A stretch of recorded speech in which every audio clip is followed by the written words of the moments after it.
Okay, with me in the studio, Shobha De, well-known author, columnist, Ashok Pandit, well-known commentator, social activist from Mumbai. Now, R Raghunandan, advisor of the Accountability Initiative of the Center for Policy Research. Thank you very much. Dr Ajay Alok of the JDU, Gaurav Bhatia of the Samajwadi Party, Siddharth Nath Singh of the BJP. My first question is to Abid Rasool Khan of the Congress Party. What a shame, isn't it, that you don't even have the moral courage and the spine to call a spade and say, Abid Rasool Khan, that a person who says we will cut Narendra Modi into pieces should not just be denied the ticket, thrown out of the contest, but thrown out of the Congress Party. Yet, your party leader will tomorrow share a stage with a hate monger.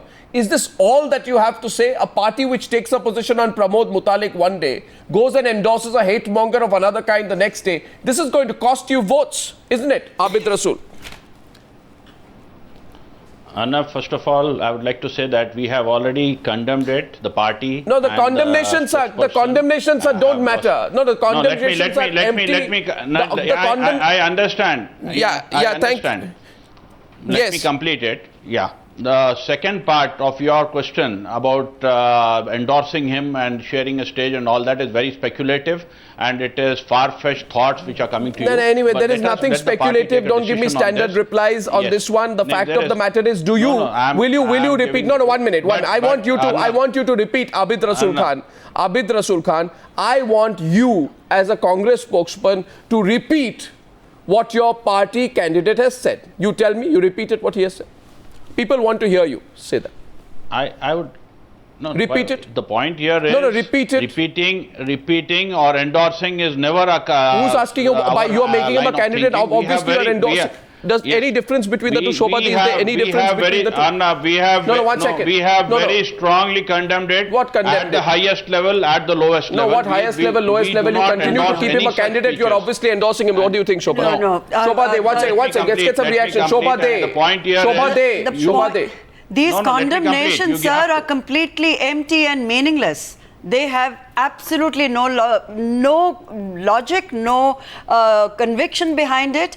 Just to say we condemn the man without throwing him out of the party is actually insulting what your party stands for.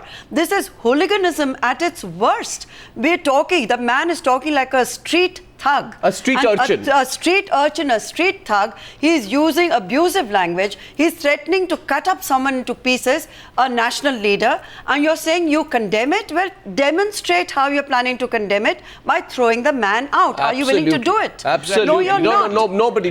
They're not willing to do it. They're not willing. This is what we have said. We said you are speculating. This thing is being considered at the party level, and the action will follow. You are going a step further and speculating. No, one sec. Siddharth Nath Singh. And how it will happen. Let's get Siddharth and Gaurav Bhatia into the debate. 1 second. Rahul Gandhi says when Salman Khurshid uses the word impotent to describe Narendra Modi, Rahul Gandhi says, I do not appreciate that kind of comment, that kind of language.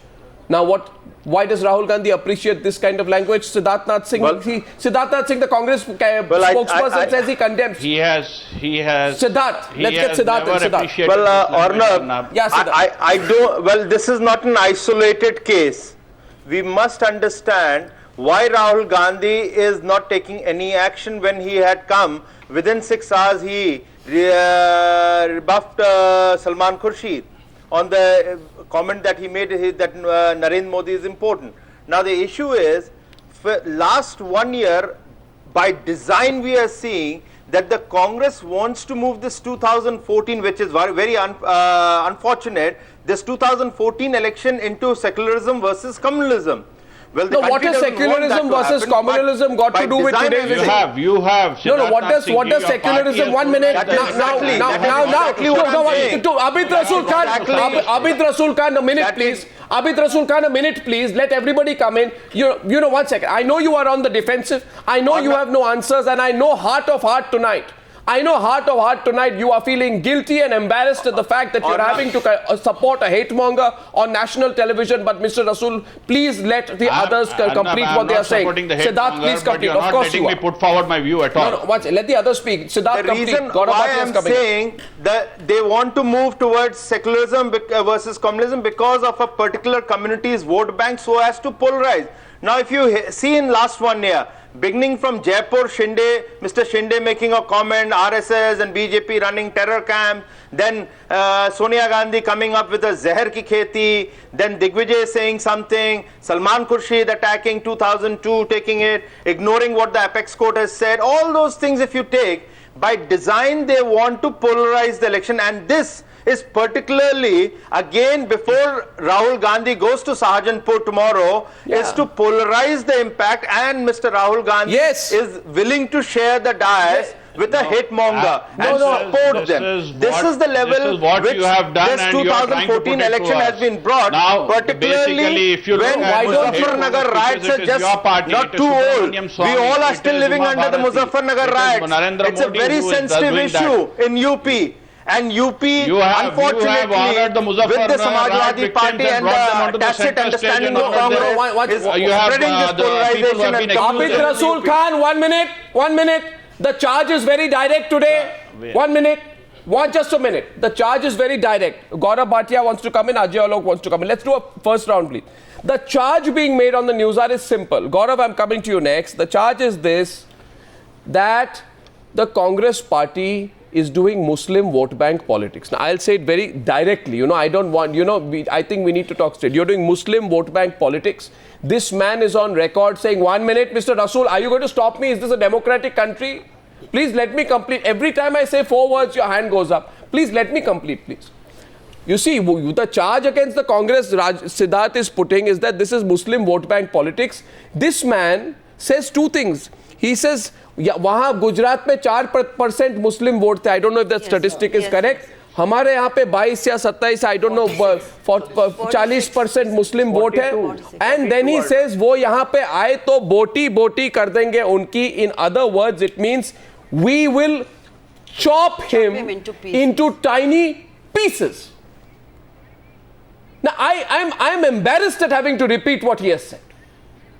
But I'm shocked and embarrassed at the fact that the Congress party is so weak, so incapable, that tonight they will even fear that vote banks will go away from the Congress party if they take a position against a person who is threatening to chop a prime ministerial candidate of any other party into pieces. If somebody were to say we are going to chop Rahul Gandhi into pieces, if a BJP candidate were to say that, would you be sitting here just accepting a condemnation?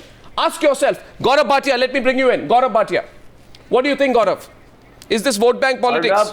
Arnab, it is outright disgusting to hear such language being used for political opponents. Yes, we can have ideological differences, and no other party than the SP has more ideological differences with the BJP. But then to use such language, I think there are not strong enough words to condemn such language. I think the action should be threefold. The Election Commission of India should take cognizance of this statement and should debar such a person from contesting. Second, the Congress party should withdraw the ticket. And as for the state government, I have been told the case has already been registered and strict action would be taken against such a person. Now, one more important thing is, I just heard a statement. He is saying that it was an incorrect statement and apologizing. He is only apologizing because he is being caught on camera. Such barbarous candidates should be, not be in the political arena because they damage the entire system. And irrespective of the fact that these words have been uttered against a candidate of the BJP, but I join hands and I say that such persons are not fit to I'll tell you why. Mr. Rasool, I don't want to say this, but I suspect that the one thing which is very strong in the Congress party is the D word. You know what the D word is? Dynasty. A dynasty, a party of dynasts, and any member of a dynasty gets special treatment. This fellow, this 40-year-old street thug who you put out there, this shameless man called Imran Masood, he is the nephew of a former union minister and 5-time member of parliament from Saharanpur, Rashid Masood. And can I tell you what Rashid Masood's great qualification is? Should I reveal it? Abid Rasool, कह दूं मैं कि रशीद मसूद की सबसे बड़ी qualification क्या है कि आप ही खुद कहेंगे, मैं कहूं? Rashid Masood is the first parliamentarian in the Republic of India to be disqualified after being convicted in a corruption case. His nephew, goes and says, I will cut Narendra Modi into pieces. Rahul Gandhi will lack the courage to act against him because he will feel guilty that I denied your uncle a ticket, right? Because I took a principled position on corruption, and as a reward for taking action against your uncle, I will give your shameless nephew a ticket, and your shameless nephew will make shameless comments. But he will be allowed to make the comments because after all, Rahul Gandhi, being a dynast himself, will be soft towards other dynasts.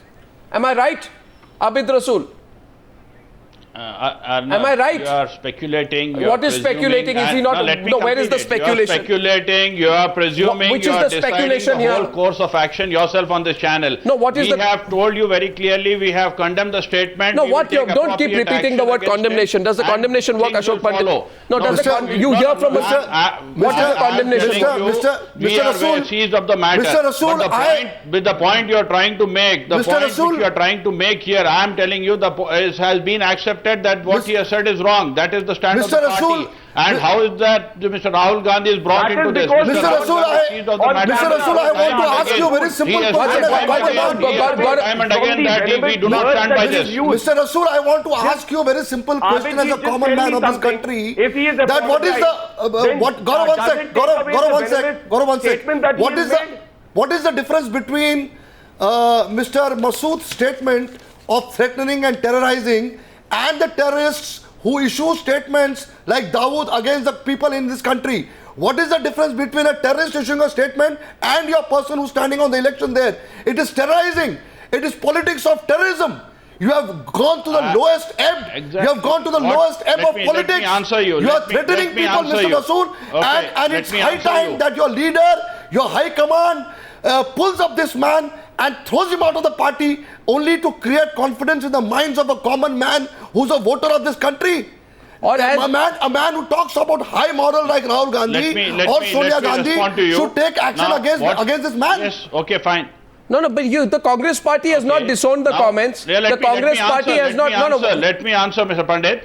The point you have said is already well taken, and we have said that we have all the information and we are going to take appropriate action. What appropriate action? You're playing for time. What appropriate? It sounds like a broken record. Don't tell me about appropriate action. Now you should understand. You should understand that we have condemned it. But whereas BJP has not condemned any statement made by them. Their Prime Minister candidate has said that the Defence Minister is a Pakistani agent. Have you condemned it?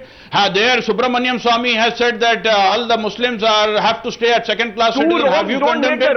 Have they? Now you're talking about cutting into pieces. You're talking about cutting into pieces. Have you condemned it? Don't make a right. The point here is we have condemned it. We have told in very strong words that we do not accept this. We will take appropriate action. You have to wait for the appropriate action. You have to wait for action to be taken. You are presuming, you are endorsing, and you are saying what Rahul Gandhi shares the same stage. How do you respond to that?